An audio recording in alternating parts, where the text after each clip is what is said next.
Good morning, good evening, good afternoon, everybody. Welcome to the January edition of the IREE community meeting. I think we're waiting for Jack, but I think we can get started. Uh, so for people who don't know, I'm Mahesh. I work at the EE team in Google. And today I'm going to talk about some of the work that we've been doing within our team with contributions from folks at Intel related to data tiling in EE. So very basic, what is data tiling?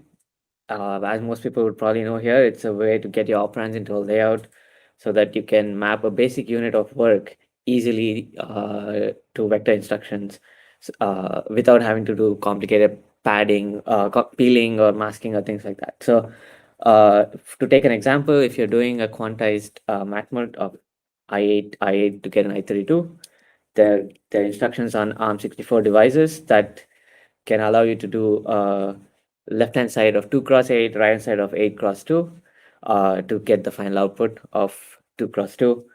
Benoit went over this a little bit in his talk previously in this forum. And then you could pack many of these instructions into one unit of work. So you could pack a few instructions as for the ARM devices to get an 8 cross 8 left hand side, 8 cross 8 right hand side, and that becomes your unit of work.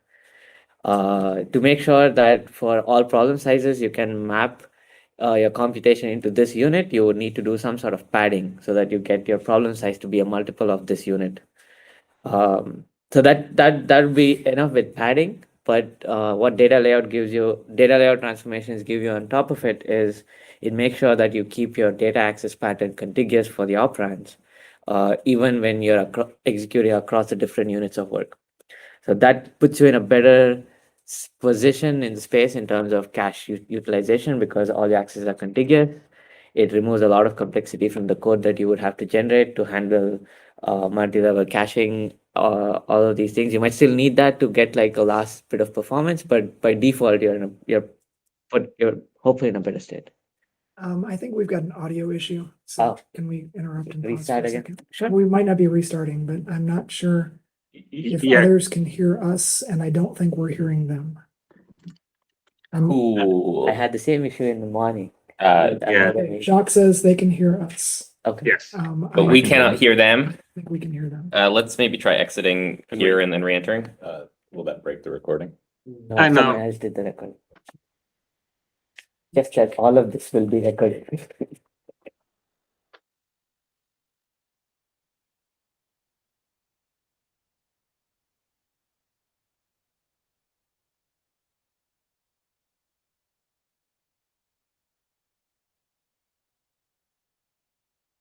We can see people.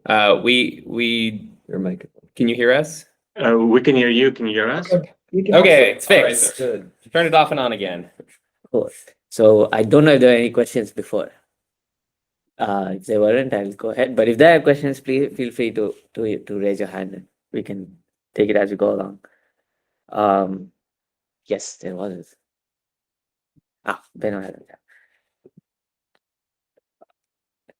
So at a very basic level, what data tiling for for linear MATML boils down to this picture. If you have one kernel that is doing a MATML, with data tiling, you would have 4 different kernels. Again, what each of those 4 are, or over the course of this discussion, you would pack the left hand side into a particular layout, right hand side into a particular layout, then do the MATML computation. In this example, using the MMT4D op, which creates the output also in a pack layout, and then you have the last ditch pack that gives you back the linearized output of the manual computation. So if you take just a manual and you try to do data tiling with it, that's what you would end up with. So these are 4 different dispatches which loosely map to kernels on CUDA, basic execution unit in ED terminology. Going a little bit more into the details of what the pack and unpack operations are, it takes, just looking at the operation itself, it takes a source, which is a linearized tensor. It takes a list of inner DIMS position. Naming is hard, so the name is a little bit convoluted, but what it is giving you a list of dimensions of the linearized source that you want to tile.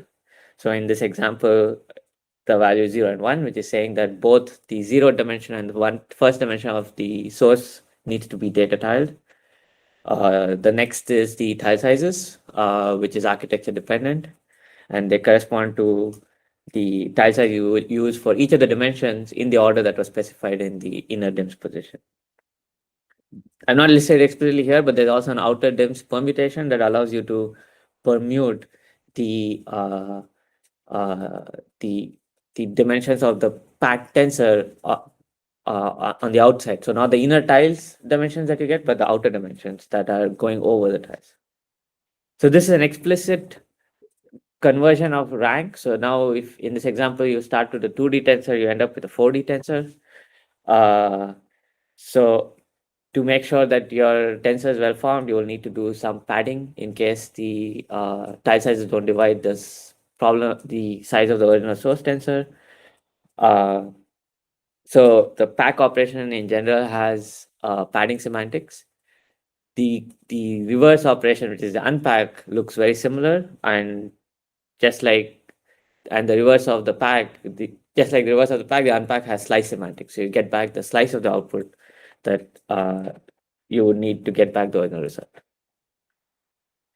So in specific case of the ARM instruction ARM path that we are currently looking at, this would be the packing you would use for the left hand side, and that would be the packing you would use for the right hand side. Here the inner tile size is 8 and 4 for both the left hand side and right hand side, but the thing that differs is on the right hand side you have the outer dims permutation being 1 0, which says that you're doing a transpose on the outer dimensions, and the inner dims permutation instead of being specified 0 1 is specified as 1 0, which means that your inner tile is also transposed.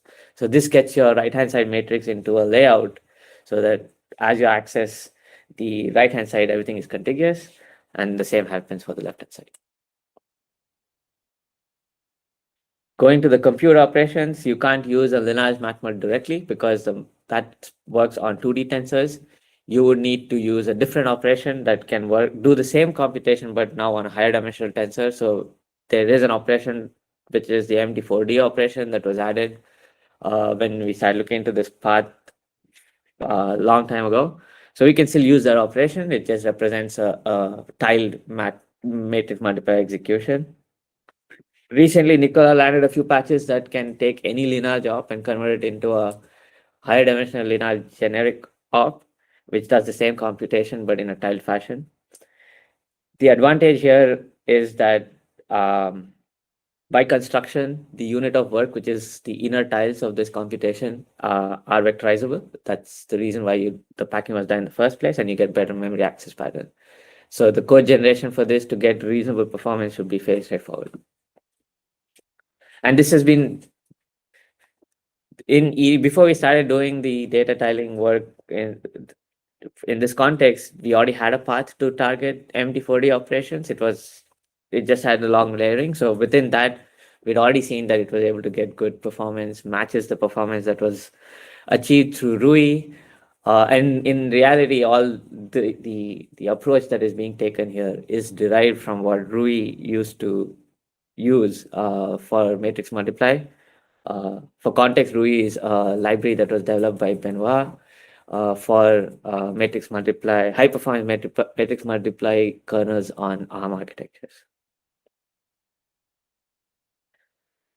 So now with the data tiling, you get your core compute operations are in fairly good shape, but there's no free lunch. The thing that needs to be addressed here is the amortizing the costs of the packing and the unpacking.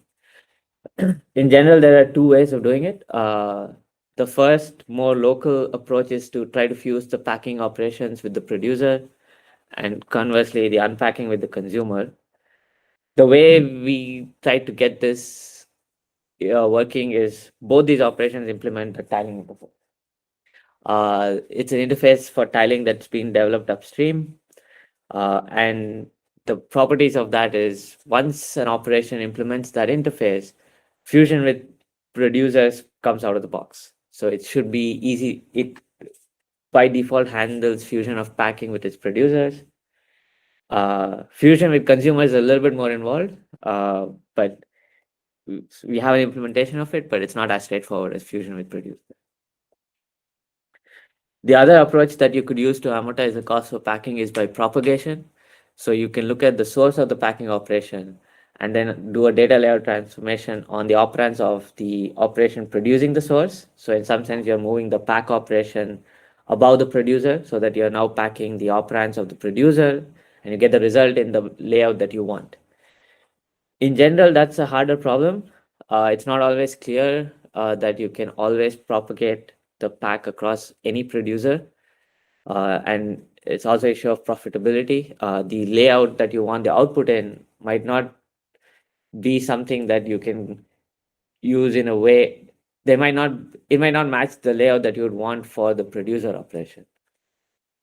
Sorry, I can't see what Ben was written in the chat, so I let people go. Also in practical ML applications, many mapmul operands are compile time constants, so packing of these can be done by constant folding.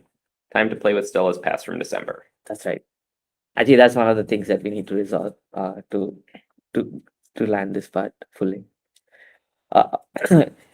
More broadly, in a whole program context, it's a harder problem to find ideal placement for these packing operations because you might have different operations that need different packing.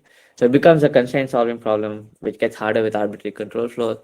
So the easiest thing to do first is to try to just do the fuse the packing with its producers and try to amortize the cost that way. If that is not sufficient, then we can try more complicated solutions.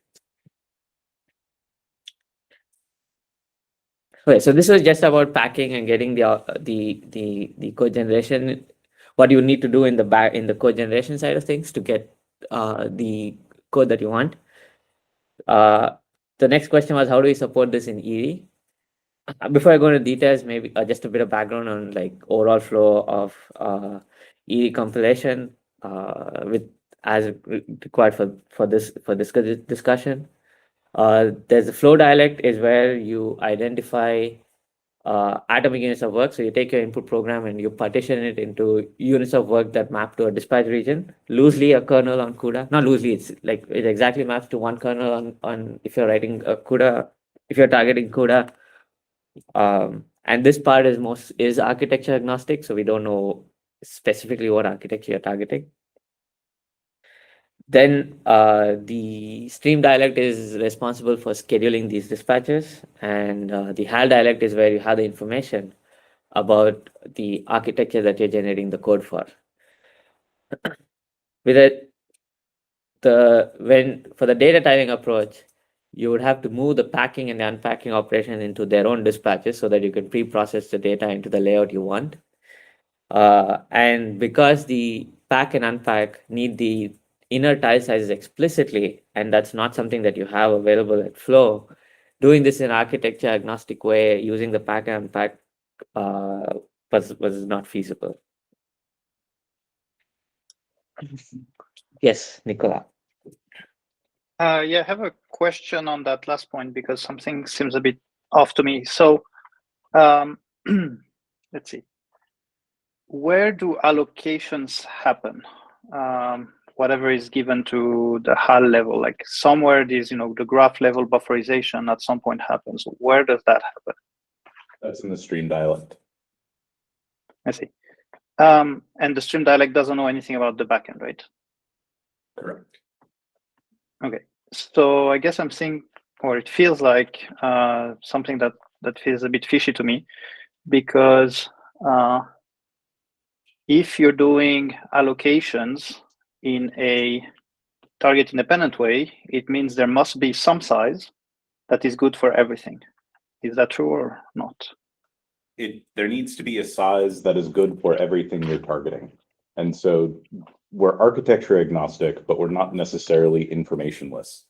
The goal here is to not necessarily be able to create a program that will run on any arbitrary thing.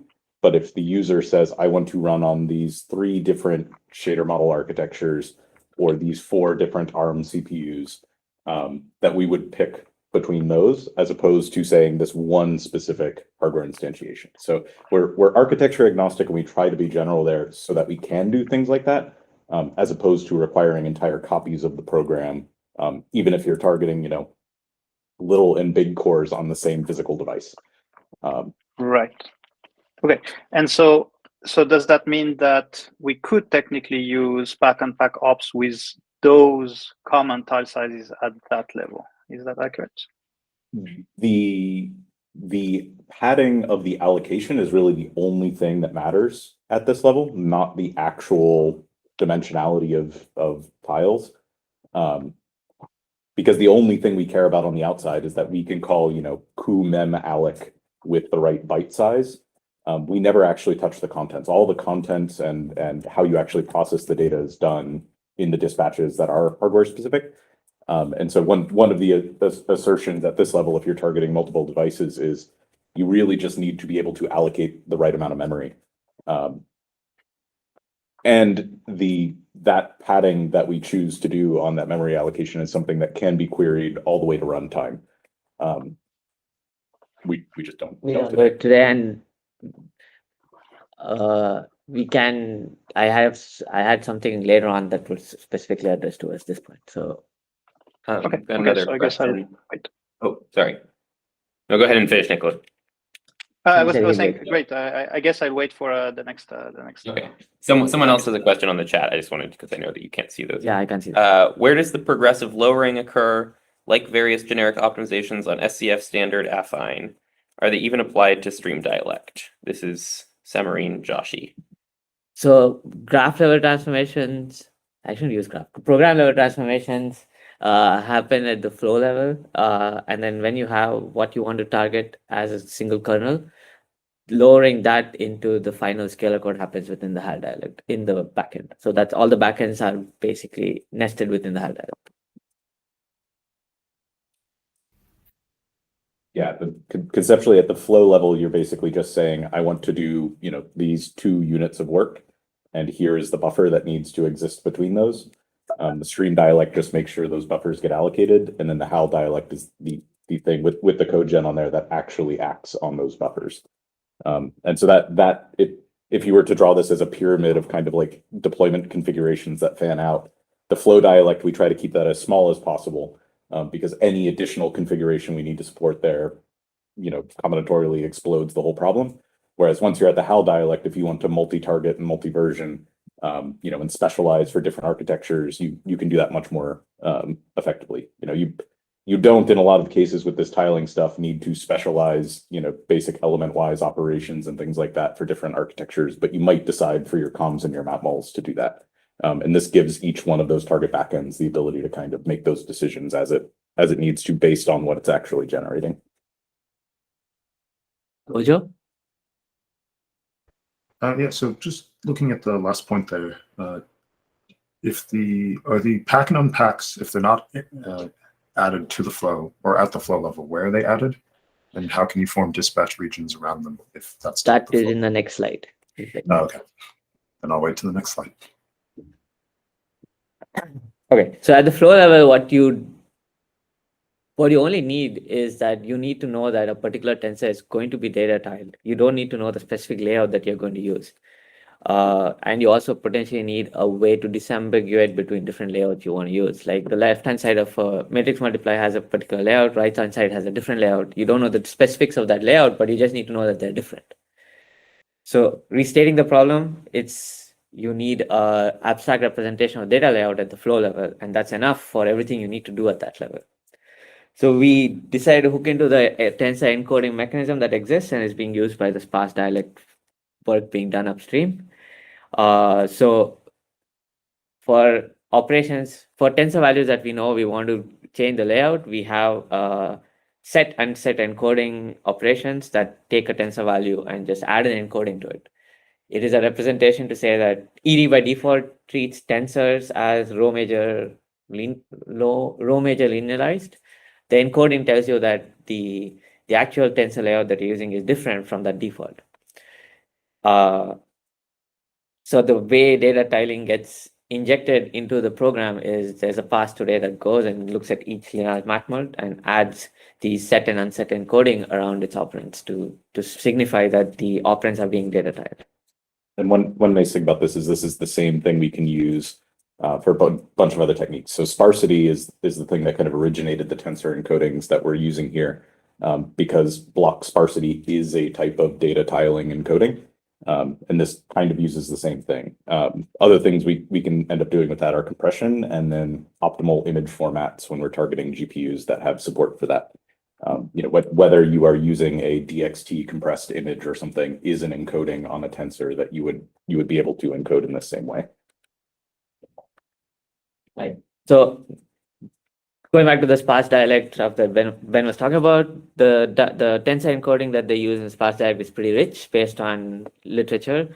Today we wanted to be as less opinionated as possible so that we don't over design it. So it's just an enum attribute that is a way to distinguish between the different layouts that we are looking at. As time progresses, maybe we understand better what these encodings should be and make it richer. But for now, we're just starting with the most simple thing that you could do. The good thing is that the encoding just propagates to the stream dialect. It's basically a no-op for the stream dialect.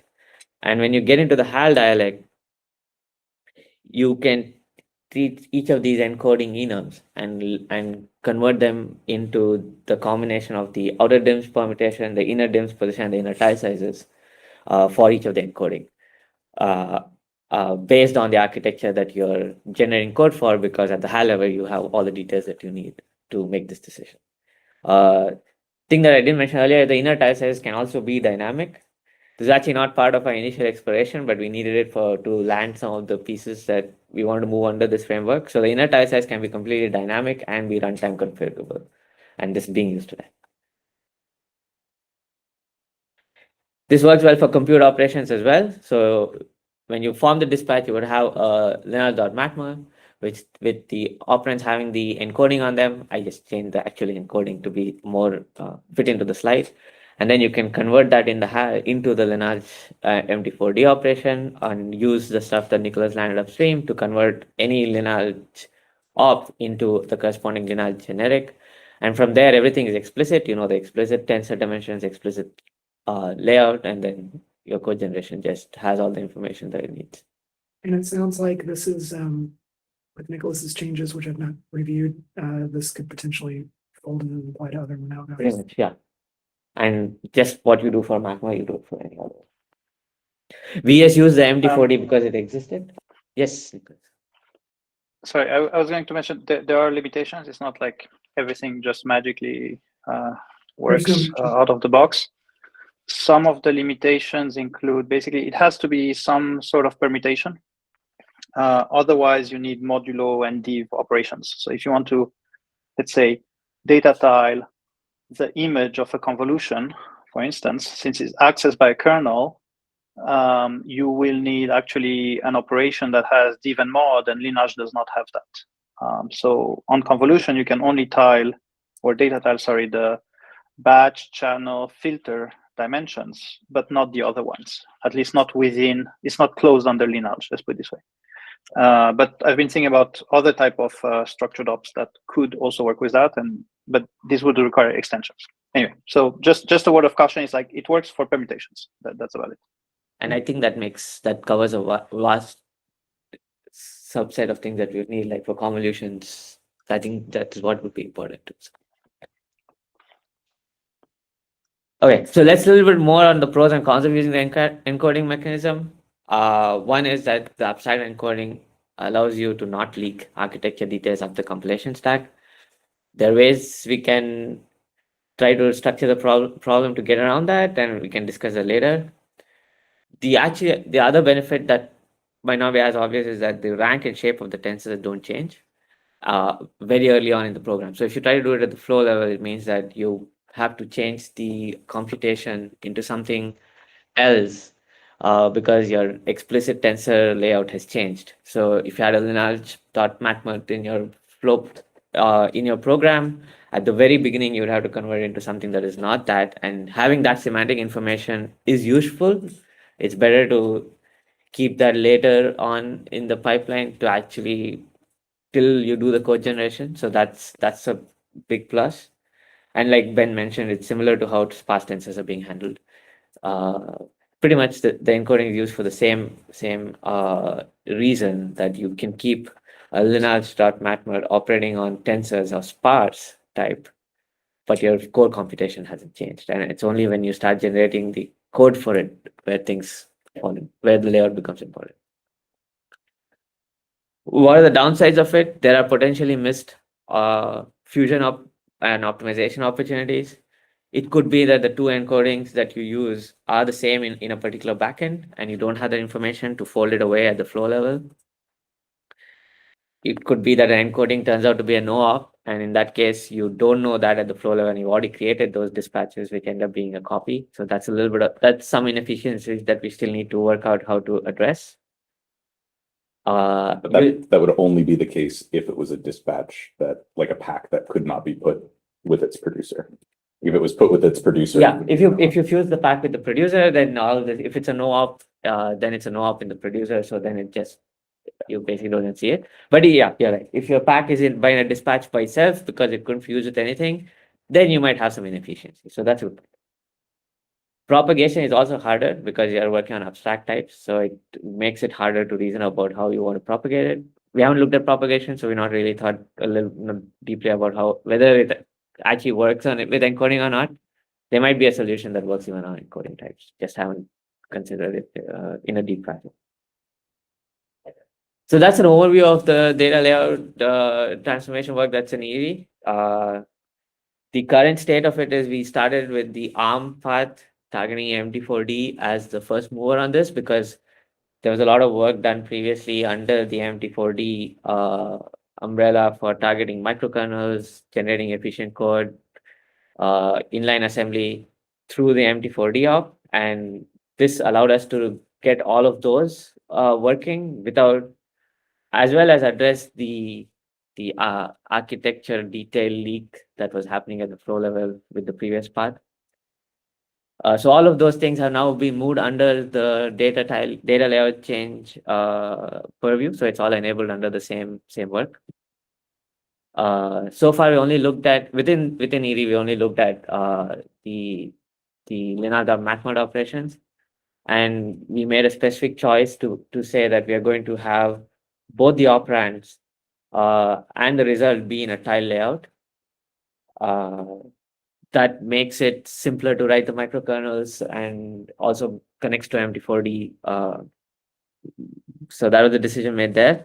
The downside is that it does prevent fusion of consumer operations with the linear.mat mode because now you have an unpack operation in the middle. So you can fuse with the unpack, and there's really no point fusing past that. At least for now, we might reconsider that later. The upside, though, is one of the motivations we wanted to go down try this approach was right now, the way we generate code for our models, we effectively end up generating a unique dispatch for every mat mode code that we have in our computation. So we have a huge binary size.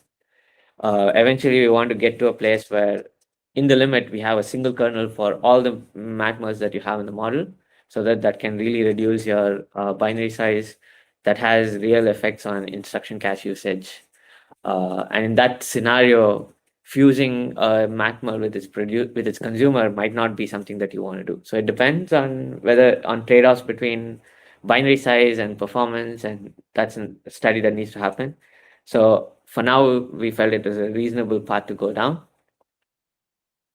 So that's what's implemented today. It's very easy to change it to not have the output being in a tiled fashion, in which case it would get you back to allowing fusing your mammals with a consumer, which is like an element-wise operation, like we do today. Yeah, and we should unpack should be really easy to move element-wise as across when we do this. Yeah, those are again propagation, and haven't really looked into that part of things. So, given that we took a particular choice, what are the other choices we could have taken here? Like I said, the reason we went down this path was primarily to be able to target the same MT4D paths that exist today. So I'm repeating myself here, where you could not generate the output in a tile layout for your after data tiling. So when you set the encoding, you don't set an encoding for the result.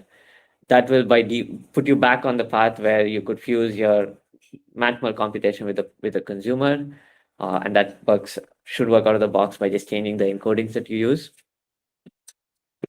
It's also possible if you know that particular hardware that you're targeting and you're interested in only that particular hardware, you could use the pack and unpack operations and do it as a pre-processing step before what IREE does as compilation today. So if you know exactly what you're targeting, that's a thing that you could do. And the pack and unpack are supported end to end like any other operation because it follows the same path that IREE uses for all other operations today. So that could be done as a pre-processing step if you're interested in a particular target. It's a matter of trade-off of what you want to focus on. So if you're trying to achieve peak performance on a particular use case, that's an option. We haven't really built that option out, but that's one thing that we could do. So far, we've been looking at generalized performance out of the box on a wide range of hardware. So you might not be getting peak on any particular hardware, but you're getting reasonable performance out of the box. That's the goal. So this is the path that we've taken so far. And the understanding was that the data layout that we're using for the ARM path is a reasonable data layout on a wide range of hardware, including x86. So we need to actually work out the profiles and make sure that that's the case and see the trade-offs.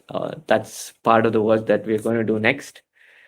I haven't included any performance data in this talk because a lot of the performance data we have basically comes back to the MT4D performance. So the next step in this work is to really look deep into profiles to see how much we're amortizing the cost of the pack operations. If we're not doing that, what's the impact on producers when you fuse the pack with the producers and then try to mitigate those things. That's the next steps. As part of this work, the microkernels that were written by Benoit that were used on the VMVX backend, we'd also like to start using them on this LVM CPU backend. Benoit filed an issue that describes why using microkernels on x86 might be important as well for getting good performance on x86. So we have some initial ideas how we can do this, but we haven't started work on that part yet. There are a few folks looking at data tiling on the CUDA and SPIRV backends. That's yet to kick off though. And then part of this work was done in collaboration with Intel. I think some of them are on this call. Lorenzo primarily contributed a lot of the code for the pack and unpack and upstreaming it.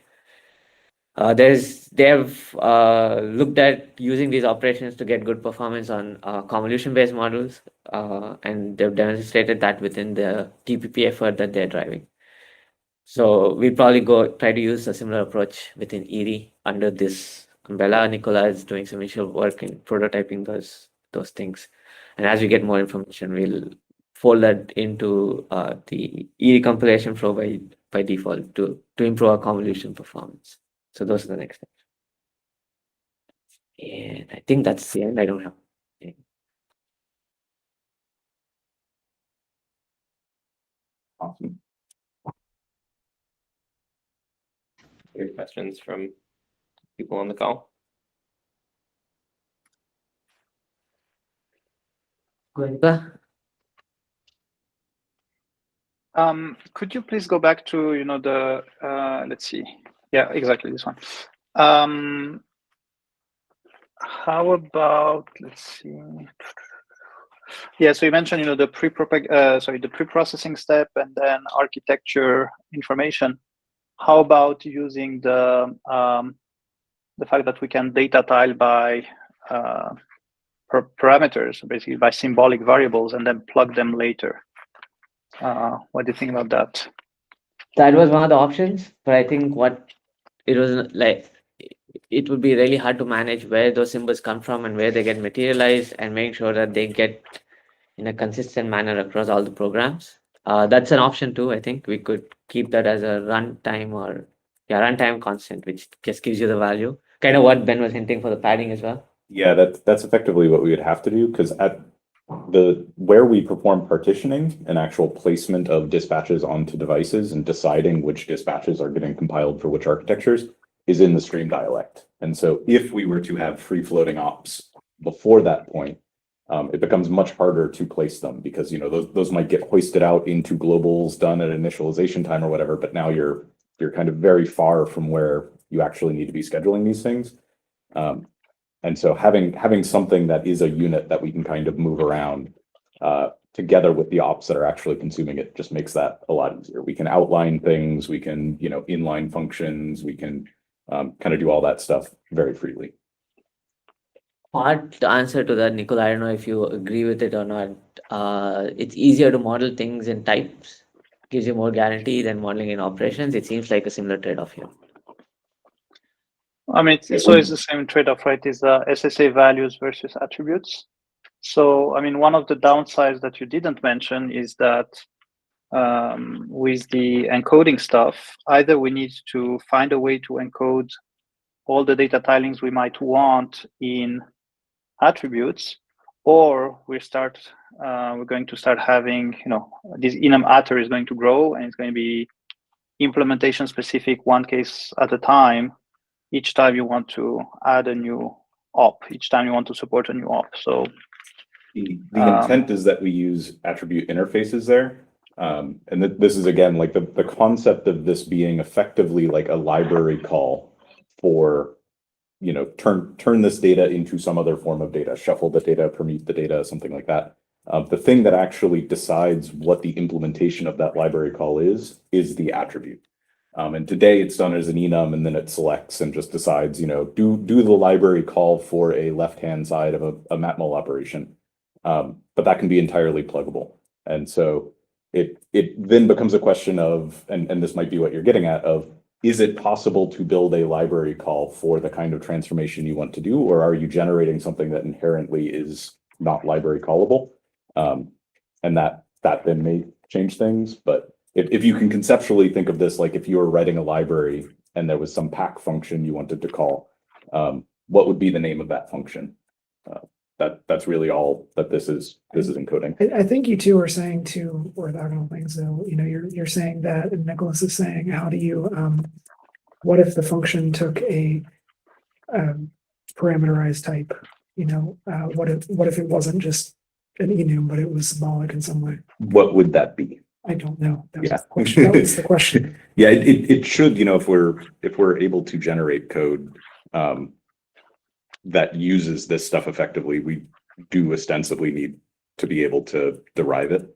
And if it's based on the problem being performed, that gets much harder because it's kind of like until we're actually executing the code, we wouldn't know which path to do. So it's a good question if we can find examples of cases where. I mean, it might be like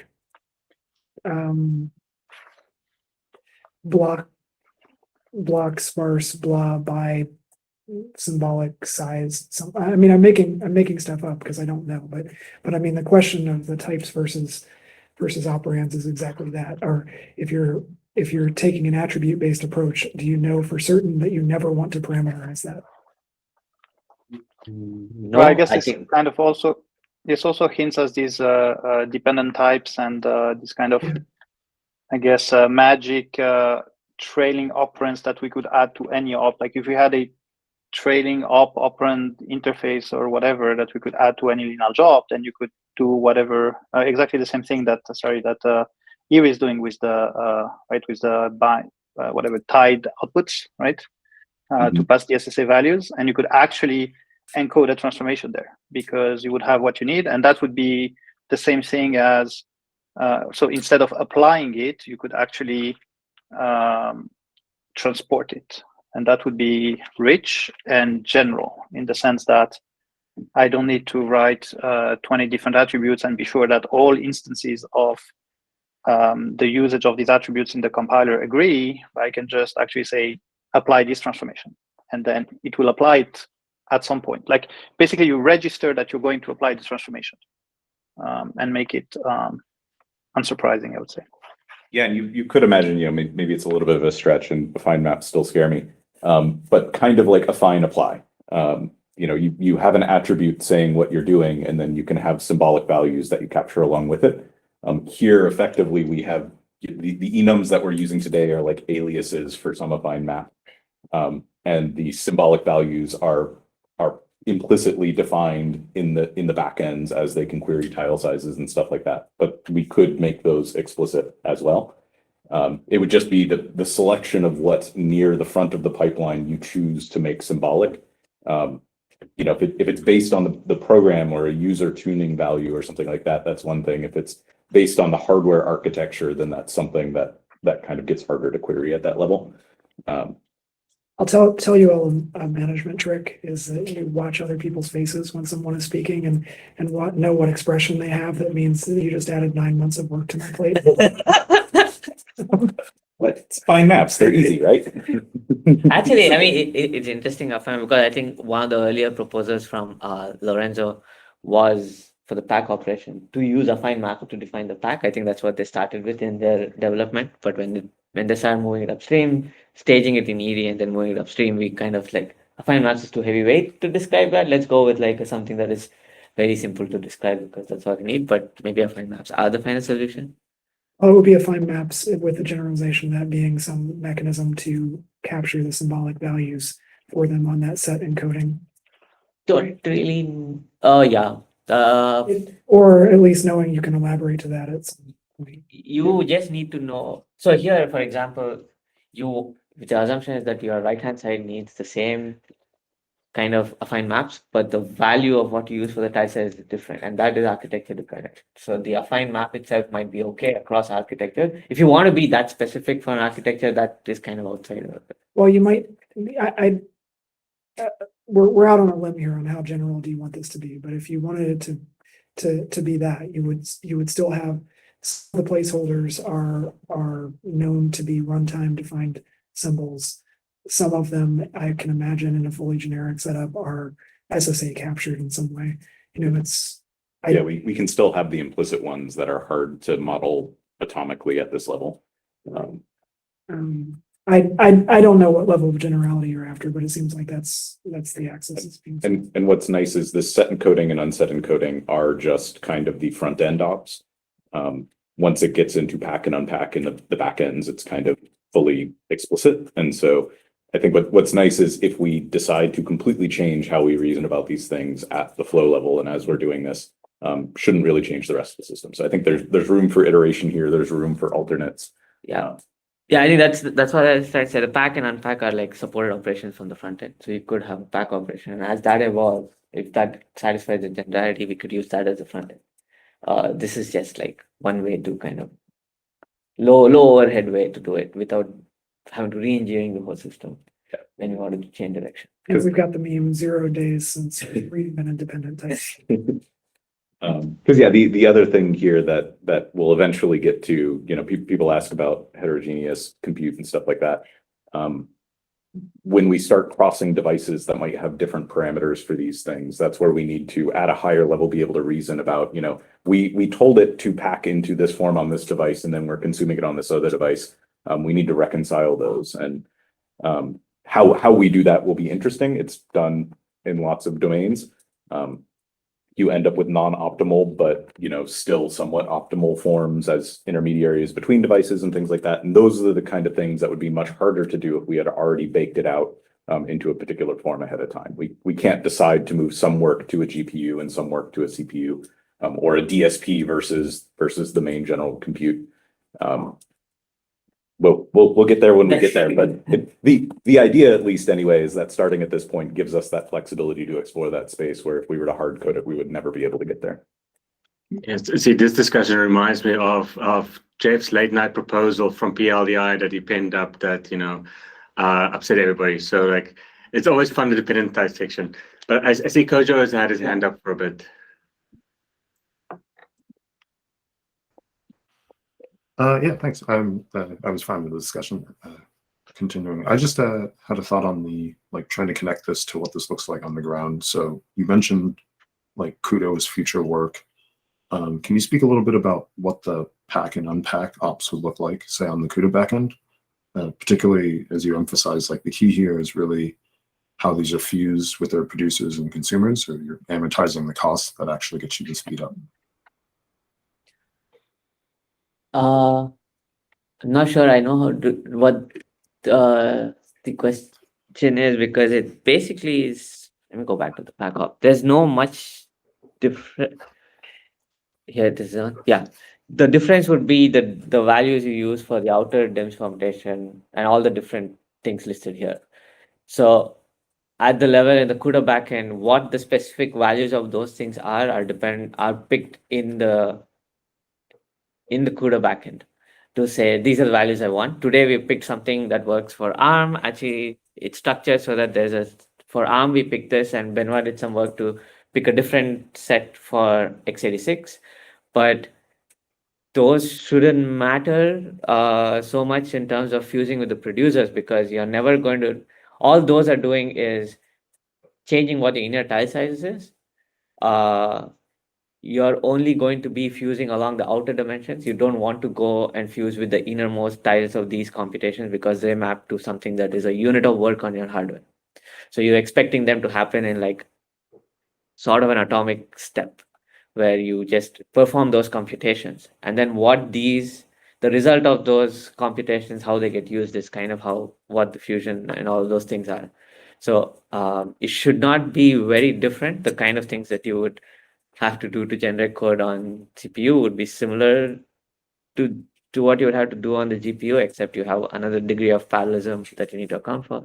Yeah, and concretely, like these ops, they're not magic. Like the outer DIMS, for example, might change the stride that you're using to walk the right hand side if you're transposing, and then the inner DIMS might introduce or remove the need for a shuffle or permute operation.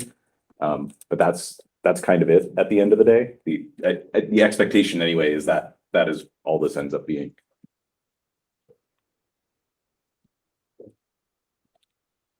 Manish, you had a question? Yeah, so do you think for CUDA it will need newer encodings, or the current encodings can be used? I think the current encoding can be used. We might have to just not use the output encoding if you really want to keep the fusion. But if there are encodings, is just the algorithmic specific performance optimizations, or there to the encoding there is also some architecture stuff. There is some architecture specific stuff to encoding. There is architecture specific stuff in the sense that for the particular operation, you want to know what the tile size is, and that may depend on, for say, matrix multiplier depends on the tensor core sizes. So the actual value of these might be different based on the architecture you're doing. But broadly, also these enums, you could interpret them how you want on. So you don't need a different set of encodings. It's a matter of how you interpret the encodings on different backends. Like a right-hand side of a matrix multiply has some layout. What that layout actually is completely up to the CUDA backend to decide. You don't need to add a new encoding for the right-hand side of a matrix multiply. It's the same encoding. It's just you interpret it differently on the CUDA side. And since all the dispatches interpreted the same way, it's consistent across the program. Okay. So encoding has an enum, and based on the architecture, so if I define it like the encoding is defining a layout where layout is a mapping from a coordinate space to an index space, and then that mapping is some function, some math function, and based on the enum you will apply a math function that is mapping the coordinate space to the index space, and now on using the same enum you can apply a different function. Yes. Yep. If I understand that correctly, that's right. That's exactly what we do on x86 and on ARM. And some preliminary work that I saw Gure was doing on CUDA side. It's just how you interpret it is different.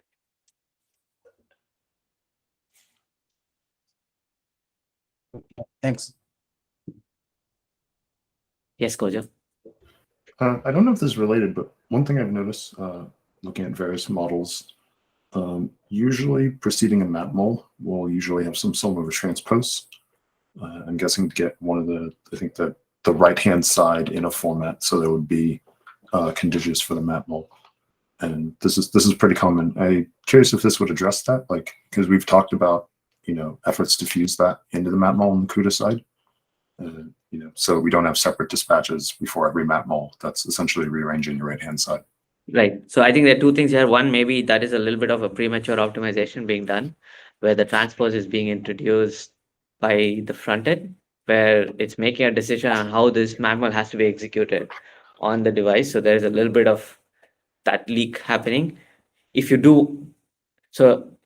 didn't have the transpose, you could basically what the packing of the right-hand side does is the transpose. It's transposing it so that you get contiguous access. So you could use that to fold it away, but that gets opinionated because you have to then know folding it is harder the way you're using the encoding, because you would have to fold it at the flow level, and that is abstract. So in theory, you don't have that information. To me, having the transpose, if there's a way you could avoid having that transpose coming in from the input, and instead just leave it as a matmul or some other operation and use the data padding, the packing and unpacking to get the layout you want, and that's a decision made in the back end, that layers better. So there might be a couple of things going on. I think you're going to run into the case that there will be transposes or not, and they're effectively noise in the program, and you want to fold them in, and then there's going to be an optimization pass somewhere that decides. Yeah, but then the folding those transposes in means that you have some information about what the layout that you're using in the backend is going to be. Otherwise, I don't see how you could. Well, you can always refold them. Yeah. Look at how XLA does this, for example. It can add it can fuse a transpose with just about any op because they are effectively noise in the program. Yeah. And you optimize that. So Yeah. Would this folding be done at, because like we've talked about this in terms of folding at the backend level with the knowledge on say CUDA that like we can do a matmul with an implicit transpose on the operands. I don't know what that looks like at the flow level though, because there's not really anything to represent that.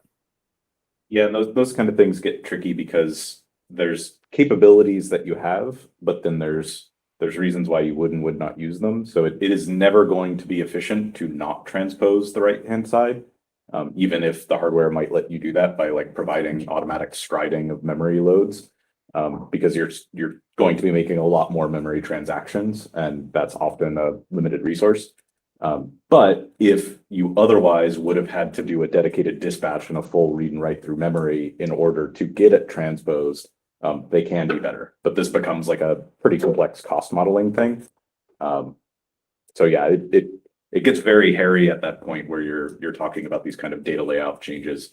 I don't think we're there yet. Likely all of this stuff will come from annotations done by, profile guided optimization and stuff to start before we get to the point where we're automatically doing that. Humans are really bad at this today, as well. Cool. You can look at a specific case that you have and walk through it and see what's happening. To see Yeah, what I can show you at some point.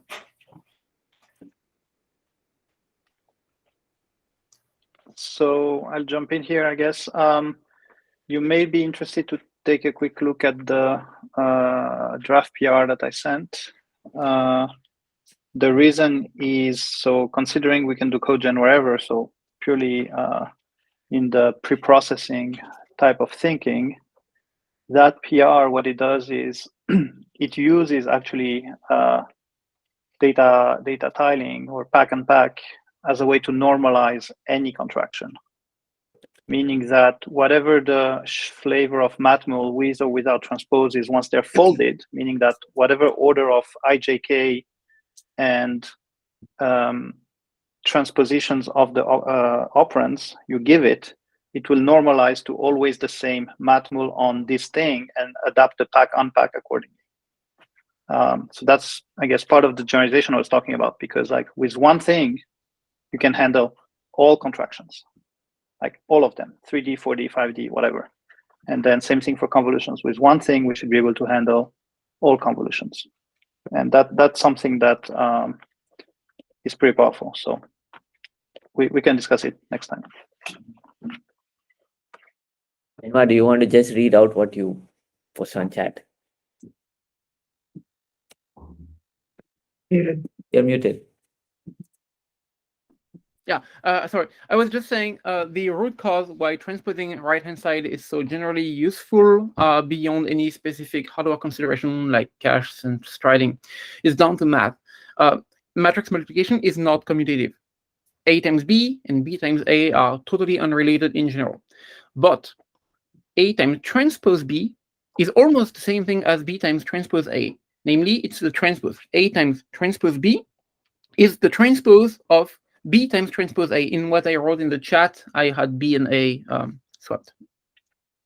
So that math fact that matrix times transpose of matrix is much closer to being commutative than just matrix times matrix is the root cause why it's so useful at so many levels downstream from that abstract math level to transpose RHS.